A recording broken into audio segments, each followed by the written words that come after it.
Hello everyone, welcome to steno army. I hope आप अपनी preparation अच्छे से कर रहे होगे। आरएसएमएसएसबी का प्री का रिजल्ट जो है वो आ चुका है। काफ़ी जो बच्चे हैं उनका सिलेक्शन हुआ है, काफ़ी का मार्क्स भी बहुत अच्छे हैं। पहले से ही बहुत सारे बच्चे जो है वो प्रिपरेशन करने स्टार्ट कर दिए थे और जिनका सिलेक्शन पे थोड़ा डाउट था वो अब शुरू कर दिए हैं। अभी भी आप लोगों के पास काफ़ी टाइम है। 19 और 20 मार्च को आपका एग्जाम है, तो कुल मिला के 2.5 महीने आप लोगों के पास अभी हैं। आज से ही देखे जाए तो इन 2.5 महीनों में आपको अपनी प्रिपरेशन जो है वो बहुत अच्छे से करनी चाहिए। ये वीडियो बहुत ज़्यादा इंपॉर्टेंट है। आप चाहे कोई सा एग्जाम दे रहे हो, पर बेसिकली अगर आप आरएसएमएसएस भी दे रहे हो तो ये बहुत ज़्यादा इंपॉर्टेंट है। मैं बहुत इंपॉर्टेंट चीज़ इसमें बताने वाला हूँ। आपके बहुत सारे डाउट्स क्लियर होंगे और आपकी प्रिपरेशन जो है वो आप अच्छी से सही डायरेक्शन में कर पाओगे।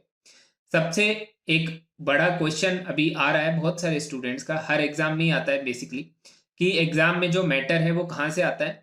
अब बहुत सारे आरएसएमएसएसबी के स्टूडेंट जिन्होंने पिछली बार एग्जाम दिया था, उन्होंने ये सब जो है सुन रखा है कि पिछली बार बुक से आया था, मतलब उन्होंने एग्जाम दिया था तो बेसिकली उनको पता है। एनसीईआरटी की बुक में से प्रिपरेशन कर रहे हैं सभी लोग, और पिछली बार भी वहीं से आया था, तो इसमें सबका ये डाउट है कि क्या इस बार भी एनसीईआरटी में से आएगा। अब इसके अंदर 3 कैटेगरी ऑफ स्टूडेंट्स मैं समझ पा रहा हूँ। एक तो वो स्टूडेंट्स हैं जो 100% श्योर हैं, जो एनसीईआरटी की तैयारी कर रहे हैं और वो कह रहे हैं कि एनसीईआरटी की बुक में से आया था तो इस बार भी वहीं से आएगा। दूसरे वो स्टूडेंट हैं जो थोड़े डाउटफुल हैं, वो क्वेश्चन पूछते हैं कि सर सच में इसी में से आएगा या कहीं और से भी आ सकता है।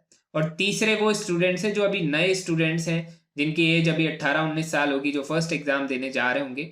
उनको कोई मतलब नहीं है, वो अपनी प्रिपरेशन करते हैं, एग्जाम दिए आते हैं, सिलेक्शन हो जाता है उनका। ये आप लोगों को भी पता है कि अभी जितने भी मोस्टली सिलेक्शन होते हैं आज की डेट में, हमेशा से ही ऐसा है, वो उन बच्चों के होते हैं जिनकी एज बहुत कम होती है, 18-19 साल 20 साल, वो लोग जो है वो सिलेक्शन ले जाते हैं।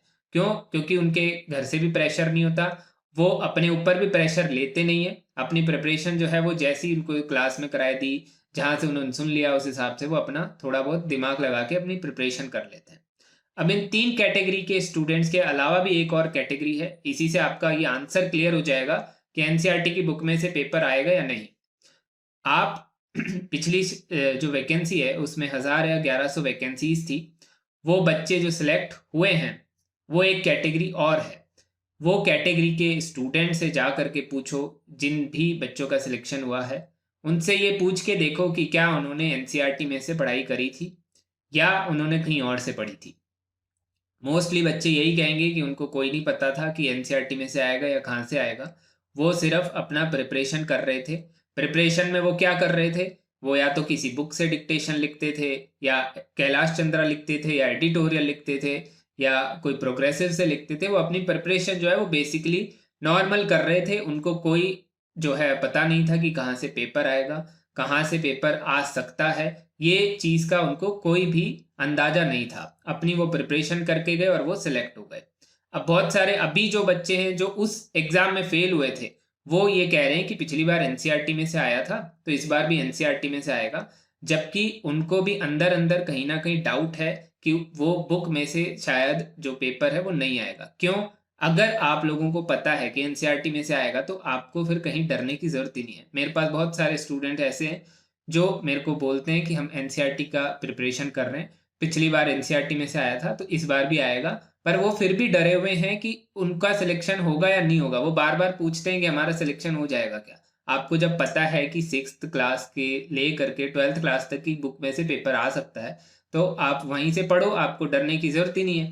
अगर आप फिर भी डर रहे हो, इसका मतलब आपको कहीं ना कहीं अंदर लग रहा है कि पेपर जो है वो कहीं से भी आ सकता है, और ये गारंटी है, पेपर कहीं से भी आ सकता है। आप जो भी बच्चे सिलेक्ट हुए हैं आज तक हजारों सालों में, जहां पर भी कोई भी एग्जाम हुआ हो, उससे पूछ करके देख लो कि भैया इस बार जहां से पेपर आया था क्या तूने उस बुक में से पढ़ाई की थी, एक भी डिक्टेशन तूने एनसीईआरटी में से लिखा था या नहीं लिखा था। आप पूछ के देख लो आपकी नॉलेज में जो भी है उनसे।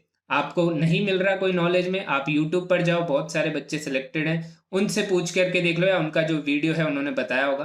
कोई भी ये नहीं कहता कि अगर एसएससी का एग्जाम दे रहे हो तो कैलाश चंद्रा में से ही पेपर आएगा, आरएसएमएसएस भी दे रहे हो तो एनसीईआरटी में से ही आएगा। कोई भी नहीं कहता, सब यही कहते हैं कहीं से भी आ सकता है, अपनी प्रिपरेशन जो है वो अच्छे से करो। इसलिए अभी भी मैं आपको कह रहा हूँ कि आप अपनी प्रिपरेशन पे ध्यान लगाओ, ना कि ये कि एग्जाम इसी बुक से आएगा। आपको लग रहा है कि इसी बुक से आएगा तो आपको बिल्कुल डरने की जरूरत नहीं है। आप वो बुक पूरी कर डालो, एक भी वर्ड मत छोड़ो और आपका सिलेक्शन 100% होना चाहिए, ऐसा कॉन्फिडेंस आप रखो। अगर आपको कहीं ना कहीं डाउट है तो किसी को ये मत बोलो बुक की बुक में से पेपर आएगा। सबको अपनी प्रिपरेशन जो है आपको करनी चाहिए, अपने हिसाब से प्रिपरेशन करो, हर टाइप का डिक्टेशन लिखो।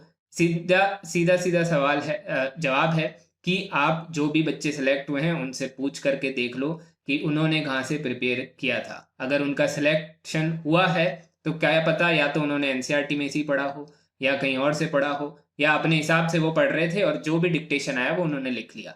तो आपकी भी प्रिपरेशन उन बच्चों जैसी होनी चाहिए, ना कि उन बच्चों जैसी जो कह रहे हैं कि एनसीईआरटी बुक में से ही पेपर आएगा। अगर आपको ऐसा लग रहा है तो आप कमेंट करके ज़रूर बताना कि मैं जो बात बोल रहा हूँ वो सही है या गलत है। इसलिए मेरे हिसाब से आपको हर टाइप के डिक्टेशन की प्रैक्टिस करनी चाहिए। एनसीईआरटी भी करो, ऐसा नहीं कह रहा कि एनसीईआरटी में से आएगा तो उसमें से करो ही मत। इसलिए एनसीईआरटी भी करो, एडिटोरियल भी लिखो, कैलाश चंद्रा भी लिखो, प्रोग्रेसिव भी लिखो, ऐसे भी लिखो, कोई न्यूज़पेपर का आर्टिकल है उसको भी लिखो, कोई नॉवल है जिसमें कोई स्टोरी बता रखी है उसको भी लिखो। लीगल मैटर आप एक बार छोड़ दो, बाकी ये सारे 5-6 जो मैंने बताए उसको लिख लो। आपकी प्रिपरेशन पूरी हो जाएगी, आपका सिलेक्शन 100% हो जाएगा। मेरी नोन में जिनका पिछली बार सिलेक्शन हुआ था, जिन्होंने ज्वाइनिंग नहीं ली पर उनके 95 मार्क्स आए थे और उन्होंने एनसीईआरटी नहीं पढ़ी थी, इस बात की मेरे को श्योरिटी है क्योंकि मेरे सामने ही वो रहते हैं। तो उनको पूरा जो उन्होंने पढ़ाई करी थी मेरे को पता है कि क्या क्या किया था। तो उन्होंने एनसीईआरटी नहीं करी थी, स्किल में उनके 95 मार्क्स आए थे, मतलब 5% ही मिस्टेक्स उनकी हुई थी। अब आप खुद देख लो कि उन्होंने एनसीईआरटी नहीं पढ़ी थी फिर भी उनके 95 आ गए। आप एनसीईआरटी पढ़ के जाओगे कहीं और से आ गया तो फिर आपसे नहीं लिखा जाएगा, ये बात आप पहले ही मान के चलो। अब एक चीज़ मैं आपको बता दूं कि हमारी क्लास भी चलती है, बहुत सारे बच्चे पहले से जानते होंगे, जो नहीं जानते उनको मैं बता दूं कि हम क्लास के अंदर स्किल की प्रिपरेशन कर रहे हैं। पिछले 1.5 महीने से या 2 महीने हो गए, 4 नवंबर से शुरू हुआ था तो 2 महीने ही हो गए।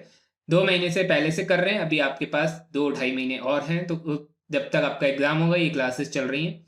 हम 450 टॉपिक्स कवर करने वाले हैं इस क्लास के अंदर। और इस मैटर को हम कैसे लिखते हैं, मैटर जो मैंने आपको बताया, इस मैटर के अंदर कैलाश चंद्रा का बुक में से भी होता है, एनसीईआरटी की बुक में से भी होता है, कोई अदर बुक में से भी होता है, एडिटोरियल में से भी होता है, आपका कोई पोएट्री की बुक में से भी होता है। हर जगह से हम लिखते हैं, ऐसे भी लिखते हैं, हर टाइप का मैटर हम लिख रहे होते हैं एक ही डिक्टेशन के अंदर। मान लो अनएम्प्लॉयमेंट पे लिख रहे हैं तो अनएम्प्लॉयमेंट में ये सारी बुक से हर जगह से डिक्टेशन ले करके बनाता हूं मैं, फिर आपको इसको प्रैक्टिस करवाता हूं। तो आप एक ही डिक्टेशन के अंदर सारे टाइप ऑफ डिक्टेशन लिख लोगे, ऐसा नहीं कि आपको अलग अलग लिखने की जरूरत है। तो एक में अगर आप सारे लिख लोगे तो आपकी सारी प्रिपरेशन डेली होती रहेगी, तो एग्जाम में कुछ भी आएगा तो आपकी प्रैक्टिस हुई भी होगी। ठीक है, उसके अलावा ये आप देख सकते हो हमारा सॉफ्टवेयर है, यहाँ पे आप एग्जाम्स में जा करके आपका RSMSSB का सेक्शन है, बिगनर और प्रो सेक्शन में आप जा करके डिक्टेशंस जो है वो लिख सकते हो, ट्रांसक्राइब कर सकते हो। ठीक है, और अभी तक जो है 4 नवंबर से आप देख लो कितनी क्लासेस होती हैं, वो डिक्टेशंस हम 70-80 के करीब लिख चुके हैं, जिसमें मिक्सअप होकर के हमने प्रैक्टिस करी है, उसको आप ट्रांसक्राइब कर सकते हो। उसके अलावा आप अलग अलग और डिक्टेशंस भी लिख सकते हो, जैसे फ्रेजेस होते हैं वो भी आप यहाँ से लिख सकते हो। तो ये सारा आपका प्रोसेस है, जिनको नहीं पता मैंने उनके लिए बताया। अब आप अपनी प्रिपरेशन जो है वो अच्छे से करो। कौन सा मैटर आएगा वो मैंने आपको क्लियर कर दिया है कि कोई गारंटी नहीं है, कहीं से भी मैटर आ सकता है, हर एग्जाम में ऐसे ही होता है। ऐसा ना हो कि इस बार एडिटोरियल में से मैटर आ जाए और इस बार वाले बच्चे अगली बार वाले बच्चों को बोले कि एडिटोरियल में से आता है और अगली बार फिर से कहीं और से आ जाए। तो ये बात ध्यान रखना। आप इतना सा भी सोच सकते हो कि 2021 में अगर एनसीईआरटी में से आया था तो उससे पहले जो एग्जाम हुआ था क्या उसमें भी एनसीईआरटी से ही आया था, ये भी सोच के आप देख सकते हो। तो थोड़ा सा माइंड को खोलो, अपनी प्रिपरेशन जो है वो मेहनत करने पे ज़्यादा दिमाग लगाओ, ना कि ये कि पेपर कहाँ से आएगा। पेपर कहीं से भी आए, आपकी प्रिपरेशन अच्छी होनी चाहिए, इस चीज़ में आप अपना फोकस रखो। बाकी कोई बात जो जोर की लग गई हो वो उसके लिए मैं माफ़ी चाहूँगा, पर मैं बहुत टाइम से देख रहा हूँ, 1.5-2 साल से मैं जो है यूट्यूब पे पढ़ा रहा हूँ, मैंने बहुत सारे लोगों को देखा है यही सवाल रहता है और बहुत गलत तरह से रहता है, इसीलिए मैं आपको जो है इसका जवाब भी इसी टाइप से थोड़ा दे रहा हूँ। आपको थोड़ा दिमाग पे जोर डालना ज़रूरी है, जिससे आप अपनी अच्छाई के लिए अपनी प्रिपरेशन कर सकें, ना कि ऐसा सोचें कि उसने कहा है या ऐसा लोग कह रहे हैं तो वहीं से होगा। इसलिए ऐसा मत सोचिए, अपनी प्रिपरेशन पे दिमाग लगाइए, कहीं से भी पेपर आए आपकी तैयारी पूरी होनी चाहिए, बस यही मैं चाह रहा हूँ। चलो अभी की जो वीडियो है वो ख़त्म करते हैं, बाकी जो है बाकी सारी चीज़ें चैनल पर आप देख सकते हो। आप लोगों के लिए मैं फ्री मॉक टेस्ट लेकर के आऊँगा, जिसके अंदर आप फ्री जो है डिक्टेशंस ट्रांसक्राइब कर सकते हो। बेसिकली डिक्टेशंस तो आप कहीं से भी लिख सकते हो। सॉफ्टवेयर पे फ्री मॉक टेस्ट मैं आपको प्रोवाइड करवाऊँगा, जिसमें आप डिक्टेशन को ट्रांसक्राइब कर सकते हो और ओवरऑल बहुत सारे बच्चे ट्रांसक्राइब जब करेंगे, तो आपको थोड़ा एक बेसिक आइडिया भी लग पाएगा कि जो आपकी प्रैक्टिस है, आप किस लेवल पर रैंक कर रहे हो। अगर 100 बच्चे भी एग्ज़ाम देते हैं, तो आपको थोड़ा बेसिक आइडिया लग जाएगा। ठीक है? तो ये आज का वीडियो है। आपको कोई क्वेरी हो तो कमेंट करके पूछ लो।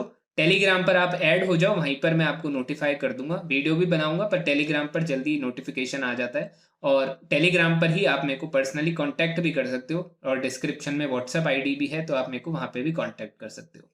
तब तक के लिए सभी को एग्ज़ाम के लिए बेस्ट ऑफ लक।